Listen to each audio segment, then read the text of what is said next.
Welcome back to another episode of the Gap Down Backer podcast. Today we have Coach Deonte Gibson. He's the outside linebacker coach at the University of Akron. Coach, how you doing?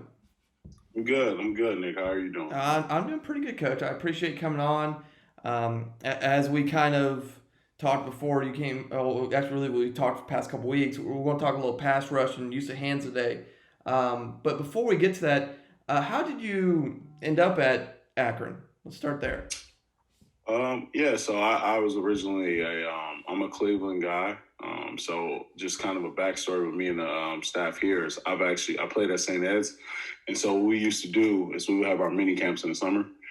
And Coach Cochran and Coach Arthur and those guys, they were actually still, they were at John Carroll during that time. I think it was probably year 2 for them during that moment. So that was the first time I met them. But I remember Coach Cochran because he was the one that showed us around initially. And then meeting a few other guys, and then eventually that took me to Northwestern, played there, and got the opportunity to go back and be a GA. And my coach, Adam Cushion, he was offensive line coach at the time. He got the opportunity to go down to Eastern Illinois after my second season as a graduate assistant, and he took me as the D-line coach. And, pretty much from there, had a good success, some great defensive success, not so much team success. We struggled that year, but we did a good job on defense, which gave me the opportunity to pursue Akron. Yeah. I had Jaden Everett, who's not a Tulsa running backs coach. I reached out to him once the former outside linebacker coach had the opportunity to go back. I think he went back to Tennessee. And so I reached out to Jaden and see what was going on. And he had the opportunity to connect me with a couple of guys. And it was kind of a reconnection from way back when I was in high school. So that's how I landed here. Well, and it's funny how all that stuff comes full triangle because I actually talked to probably about half of Eastern Illinois' staff probably, like a month or two, 2 or 3 months ago now when we set up our state clinic. And I think I filmed about half of them for our state clinic. So, like I said, they got a bunch of good guys there too. But before we kind of get into the pass rush, you mentioned playing at Northwestern and having the opportunity to get a great education there and play for Coach Fitzgerald. But what was that like? That experience to learn from Coach Fitzgerald while you were there? It was really invaluable. I mean, Coach Fitz is what everyone believes. He's one of those defensive hard-nosed guys, and he looks after his any of his former players. I mean, he's pretty personable. He's a guy that I can reach out to at any point and reconnect with him. So that was a good thing about having an opportunity to play for him, and then obviously going back and becoming a graduate assistant. I learned about him from a whole different angle. So. Yeah. He is exactly as advertised, which is a great thing. Most times when you hear something about that, it might be like, I don't know. But no, he is as advertised. He's awesome. So, and you can see the success that he's had pretty much since day one. So, doing a great job up there. Great guy. Now, how much of that stuff that you learned at Northwestern have you taken with you and continued to evolve to now where you're coaching? It's just the level of expectations. Kind of imposing expectations from day one and seeing them through. That was something that was kind of beaten down into me as a young player. And I eventually understood before my playing career was over at Northwestern how important it was to set the standard, to set all those expectations at day one, and then have everybody rise to the standard. Don't dip the standard. Don't do anything towards the standard. Once you set it in, make it set in stone, and then trying to find ways to get people to that point as close as you can get them to it. And hold them to it. And then ultimately, when you can take the reins back as a coach and the players start imposing the standard on each other, that's when you really got some good success. So at this point now, we're still in the stage of where I'm imposing the standard, but we're starting to transition to where I'm seeing players within my room starting to get through to some guys. So it's been good to see this spring. Now you talked about setting a standard there. How do you structure your meeting rooms for success? Okay, so I've dealt with multiple different coaches of how they formulated success for meeting room organization and just how they go about relaying information. So I'm more common talk, more common speech type of person. So I don't want this. I'm not a professor. I'm educated, but I'm not educated in the sense of being a teacher in a formality sense, because I believe coaches are teachers. Yeah. So I try to make it as intense as far as how much information we get to retain, how it's relayed to them, but at the same time, I give a feel to where it's really, I don't want to say comfortable, because comfortable gives a weird connotation in football. Usually when you're comfortable in football, bad things happen, but Right. It's a vibe and a feel for my room that's more personable than anything. So I try to give my players as much as me as possible, and then I relay the information and make it as available or relatable to them as possible too. Okay.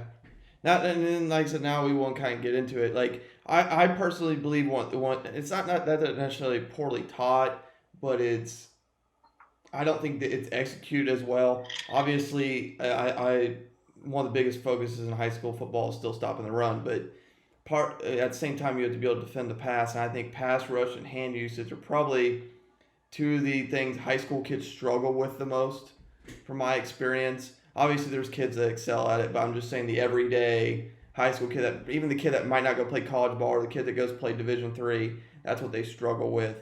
Let's before we get to pass rush, let's just talk hands in general. How do you recommend high school coaches work on hands, develop hands? What is your kind of philosophy on hand usage?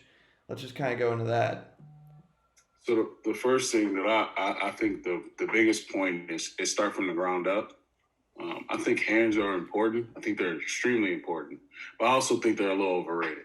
Okay. In the sense of, and I'm going to say that in a way that's where you still very much they're viable, but they're overrated in the sense of guys spending X amount of dollars to go to a hand specialist and learn 15,000 combinations of how to do this when you haven't talked about how to turn the corner. You haven't worked on ankle flexibility. You haven't worked on any hips towards the quarterback. You haven't worked on aiming points.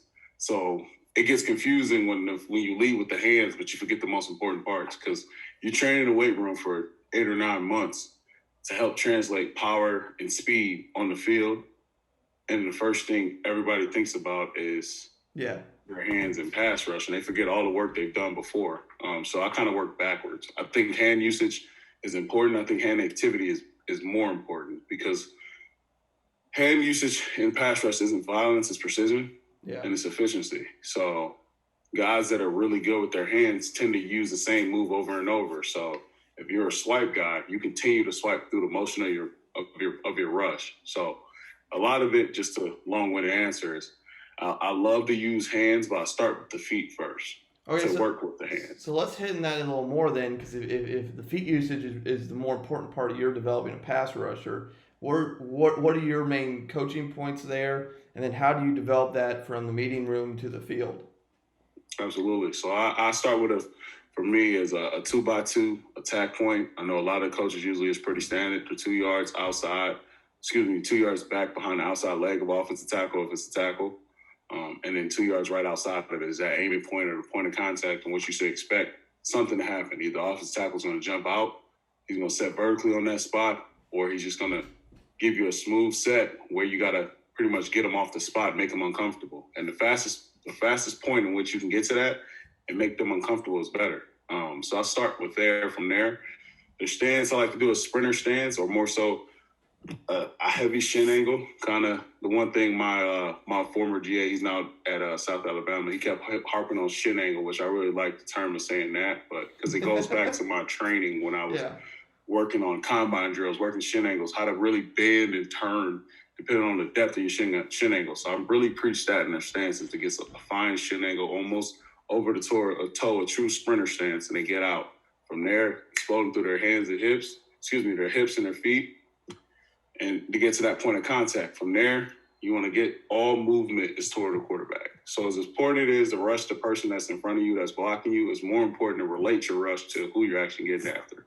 So they're almost, I know left tackles get paid a lot of money in the NFL, but I don't really care about what the offensive lineman is doing, because really they're all trying to essentially beat you to the same spot. Yeah. So it's not so much what they're doing, is how we can make them uncomfortable at that spot while still keeping in relation to the quarterback. So my big things are toe turn, hip down to the quarterback, active hands on the outside shoulder or whatever the attack point is for that particular rush. Okay. And I mean, I want to kind of go back real quick, because you mentioned ankle flexibility there, and I don't think I've ever heard anybody maybe term it that way. What do you mean specifically when you talk ankle flexibility? It's probably more, flexibility is probably a poor way to say just mobility. Okay. Really, it's mobility. So for me, pre-practice, my guys do ankle mods. So they'll keep their foot firm in the ground and they'll rock forward to the right, to the middle, to the left. And then they'll do calf stretches, everything, just to get that ankle and that Achilles more mobile. Because the biggest thing is when you see guys try to turn a corner or guys try to do anything athletic where they're changing directions, it's really easy for a lot of guys to stick with one foot and then convert that power and that force outward the other way with good flexion and good power. But it's really tough at the high school level because a lot of guys are still coming into their own, strength-wise. So if they have good mobility, it'll kind of make up for the lack of true power that they will possess later, if that makes sense. Yeah, so I think it's really important that guys really work on their ankle mobility. Because that way, when you do actually work the swipe, the chop rip, the cross-arm chop, anything that you do, it'll all relate back down to your lower half. Because if you can do a lot of moves, because if you watch a lot of pass rushers, you see them get pushed out. But when you slow down the tape, they actually beat the hands of the offensive tackle. The only reason why they get pushed out is because they can't turn the corner. Okay. And usually a lot of that's built on their ankle flexibility. So I'm big on figuring out how to turn the corner. So my guys, and they probably hate me a lot now, is I get them through a hoop circuit every day. Okay. So we do hoops every day. And the closer you are to the hoop really explains and expresses how good it is for you to turn the corner. How strong or how great your ankle flexibility is. And I've seen some great results. Even as far as for us, we just finished practice 10, so I'm starting to see some good results for guys' ankle flexibility. So good. I'm really going to kick it in overdrive post-spring to really get those guys going because I think it's important. Now, would you consider then that the hoop drill to be your main – like if a high school coach was limited on time for pass rush, like, okay, they're going to go do 7-on-7, we got 5 to 10 minutes. Is that one of the things you would say you have to do during that time for a high school coach? Is that the number one thing? I would say, yeah, if you can supplement, if you have cones where you can get any kind of circular shape or a hoop type shape, deal arc type shape where the guys really have to bend down. So now you're getting them to express knee flexion where they can really see how tight guys' hips are. Can they really bend down there? Can they turn their ankles? Can they really pop? They turn a corner, and then at the end of every turn, for me, I tell my guys to pop out because it expresses, okay, you've been able to dip really low with your ankle. You've been turning a quarter with your hip. Now you got to actually convert that kind of power and that mobility outward in a really awkward sense as far as body mechanics. It's not natural enough for them to do it. So it really shows like how strong that ankle really is because you might be able to get a turn, but can you pop out and pop out of the hoop and come to balance in some form of fashion? That really expresses the power and it translates to, okay, I just ran the hoop. Now I have to get to the quarterback.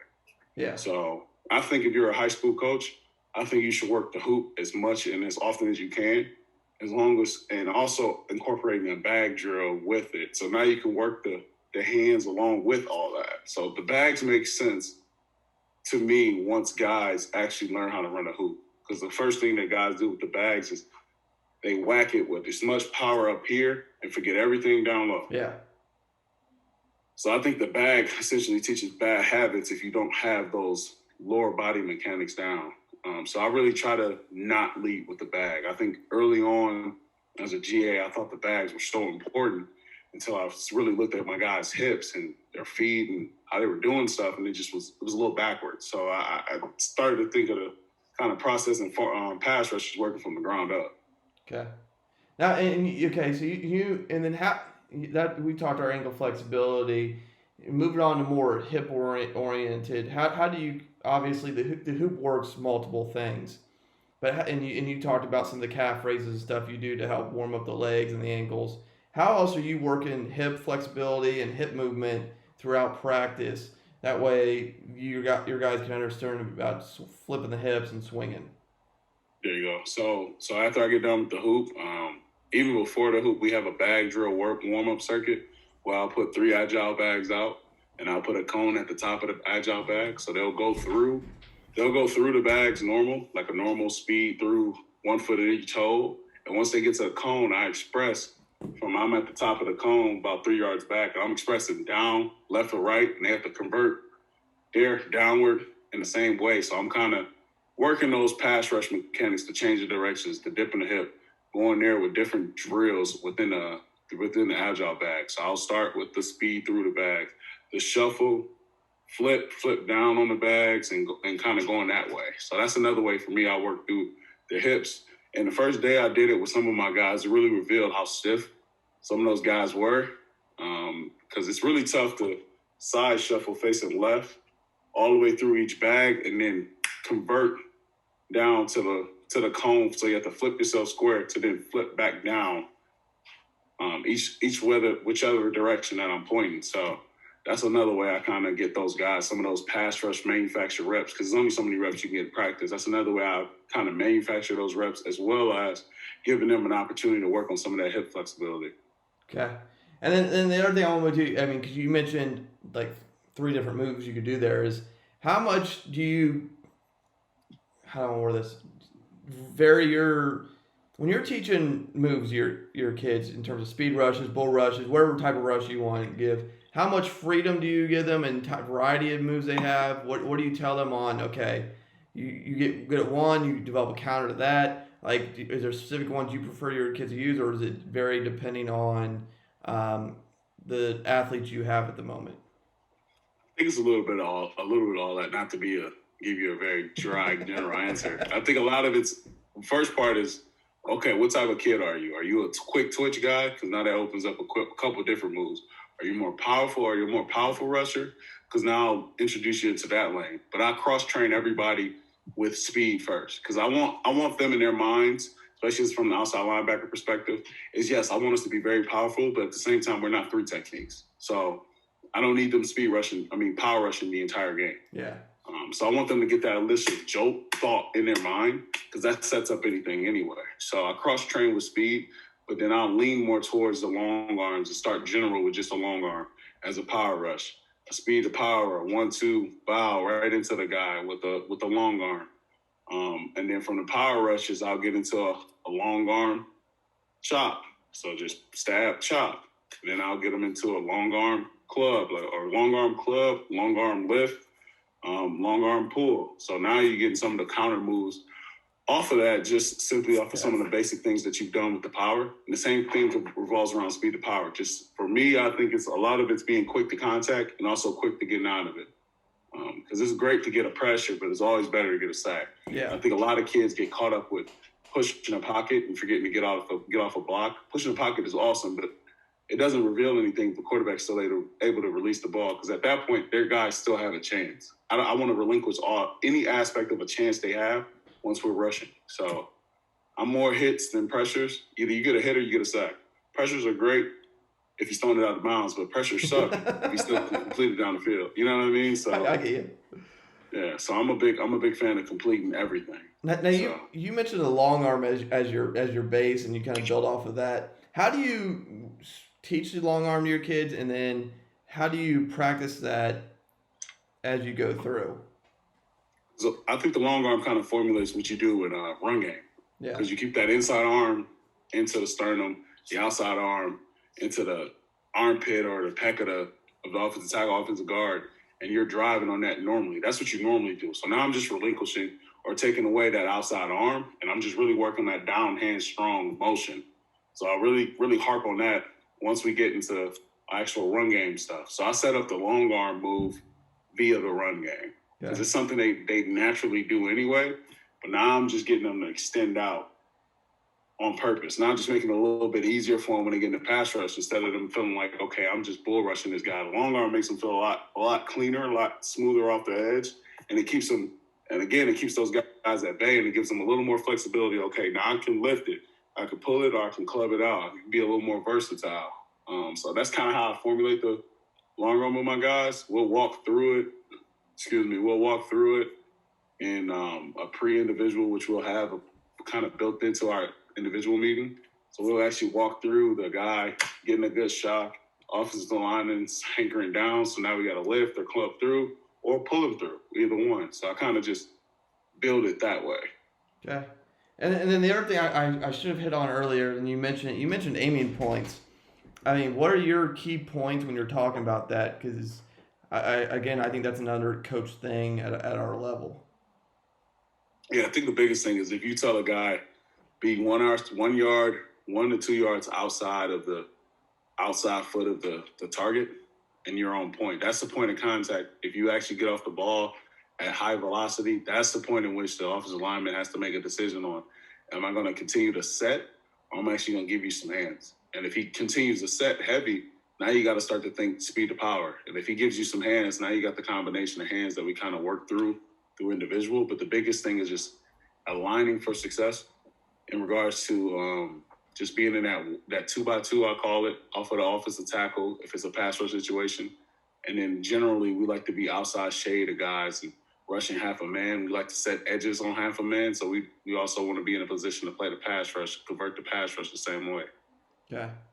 And then, I mean, just out of curiosity, how much individual time, because you're obviously coaching outside backers, how much individual time do you typically get in practice? Because it's kind of like that weird position of like a tight end on offense where you got to go work with D-line for this, you got to go work with secondary for coverage on this, kind of like a tight end on offense with, I need to go O-line here and go with pass game here. How much time do you get in and I'll double back on that as well as what recommendations do you have for high school coaches who are at that same problem where I'm split between two things and have limited time?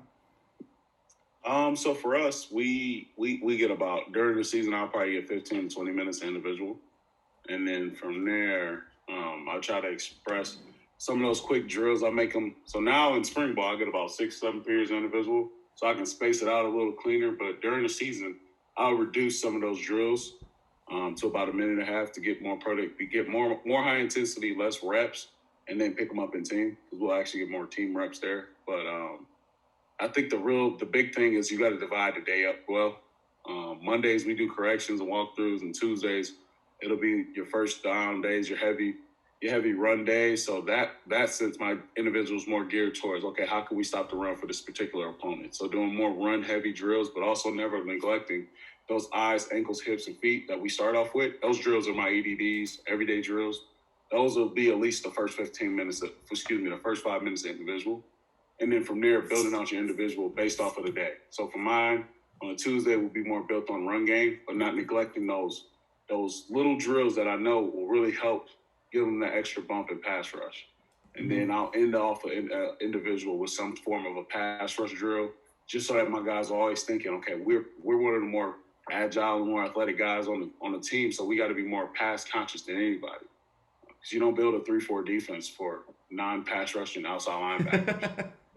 You know what I'm saying? So it kind of is why you run it. So really try to really hone on those guys to be more pass conscious than anything. Being physical, but being more violent and more active in pass game. And then on Wednesdays, we do pretty much all pass. I mean, I still got my run EDDs that I do, but then I'll start to cater more towards our pass rush principles and some of those games and whatever it may be with those guys. Okay. And then I had 2 more questions for you, Coach, before we start wrapping up. And you mentioned something there, and I haven't hit on it, and that's partly my fault, is you mentioned eyes there. What do you talk about when you're talking eyes with your outside backers? And I know that would kind of vary because obviously they're outside backers. There's some areas where you're worrying about pass coverage, there's some areas you're working for run, run or pass rush. When you're talking pass rush, where do you tell them eyes in terms of where to look and how to adjust? So I tell my guys, you look from the hip into the outside arm and the offensive tackle. I try to watch film on guys. Are they inside hand setters? So will they punch with their inside hand or they punch with their outside hand? And we kind of look from the hip all the way through to the first lever. And then you hit on, as everybody talks about, you got your wrist, your forearm, and your elbow. Which one of those things you want to kind of be more conducive or more zeroed in on to contacting? And I really hit on rushing a half a man. I think that's the most important thing ever. I think if you can really detail that as clean as you can, guys will align guys for success. Guys are not even as great of athletes. We'll be able to beat people around the edge if they just focus on just the outside hip of the offensive tackle and that outside lever, whatever that is, whatever it may be. That's the first point of contact for them. It's kind of what I get those guys to really hone in on. And so you attack that. And if they don't give you hands, you keep running and you work into them more because, as we all know, run down. They want you close, pass it down. They want to keep you at bay. So we want to eat up some of that space. So I think it's important that they go from hip all the way up to that outside lever, whatever that first point of contact lever is for them. All right. And then I'd like to the last two I got for you is first I want to ask, like, who do you, I mean, obviously being a younger coach, and you have developed some great contacts, who do you reach out to or watch each off season or during the season to help professionally develop? Is a weird word for coaches, but No, like that's more of a for like real. it is. It's just it's what we. I mean, typically that's stayed for like education or heck, like the business world. Whereas, but who do you go to or ask or bug to kind of help develop yourself? A lot of my stuff is based on what I've learned and how I adjusted as a pass rusher. I'm still relatively fresh off the playing career, so there's a lot of stuff that I remember.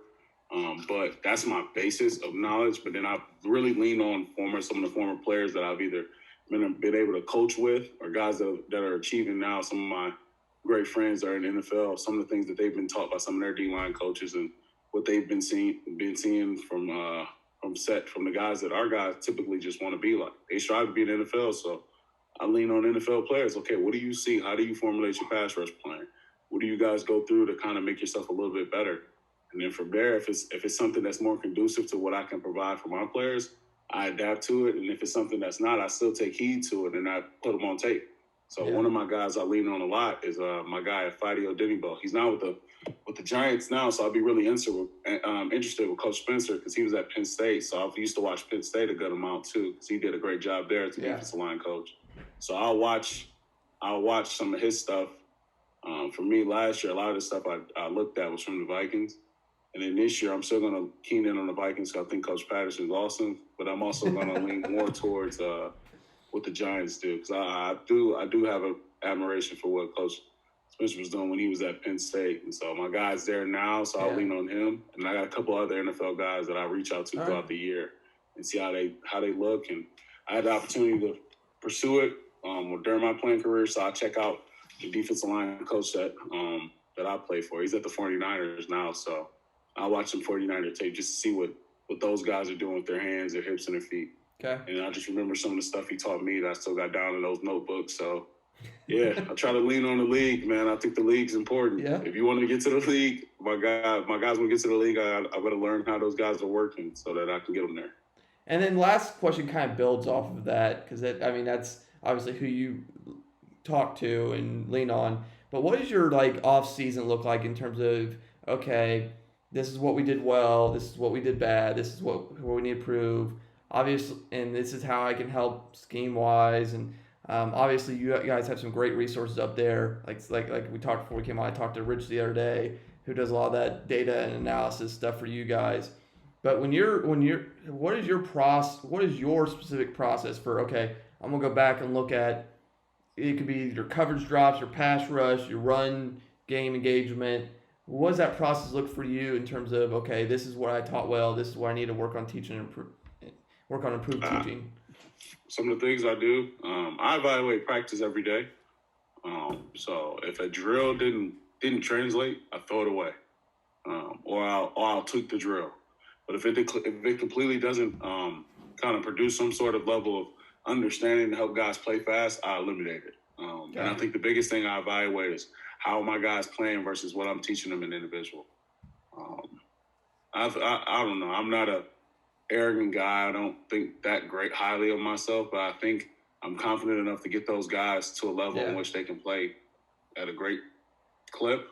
But if they aren't doing that, that's an indication of what I'm teaching them. So I'm probably more critical on who I am and what I'm doing than I am on my guys because I'm responsible for them ultimately. So I try to make things more conducive to how they move around, how they live their football lives and make it a lot easier for them. So I do a lot. For me, I do a ton of Visio now and little notes and everything. I'm like a GA because that's how I learned.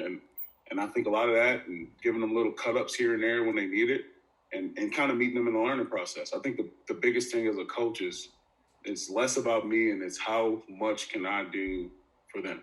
Like what helps them? Because if something I'm doing, even though it's a good drill, I know it works for XYZ NFL player and it's why they're succeeding. it's not working for my guys. There's no need for them to do it. I need to do something else. So I'm more so just critical on who I am, what I represent, less about them. Because, again, I'm working with 18-year-olds, and at best I might get a 22-year-old guy that's been in the program for a while, and that's some experience and a guy that can really do something. But I'll be pretty dumb, and for lack of a better word, to put all the blame on some 18 to 22-year-olds that can't get something done, because guess who's teaching them? You know, you are who you teach. Yep, I don't disagree, Coach. And then the last thing I got for you is, what advice would you give high school D-line coaches, or outside linebacker coaches, just in general? Do you have any advice you recommend for any? It could be young, old, doesn't really matter. Do you have any advice? The biggest thing I would say is that I've learned, especially with this generation. I sound so weird saying that because I'm not that much older than some of these guys, but I feel like I entered in, like, wherever I was and wherever they're at, we're living two totally different lives, even though I'm not that much older than them. Yeah. I think as much as you admonish them or you get on them, you have to praise them just a little bit more. So you gotta praise the little successes. So if it was a drill in which it was something that you saw on tape and you're like, man, you need to do this. This translates to individual. Be better at individual. They're actually better at individual that day. And then the drill translate. You got to say something about that, because that's important. These guys need to hear that they're doing a good job. Be quite frank with you. They're human.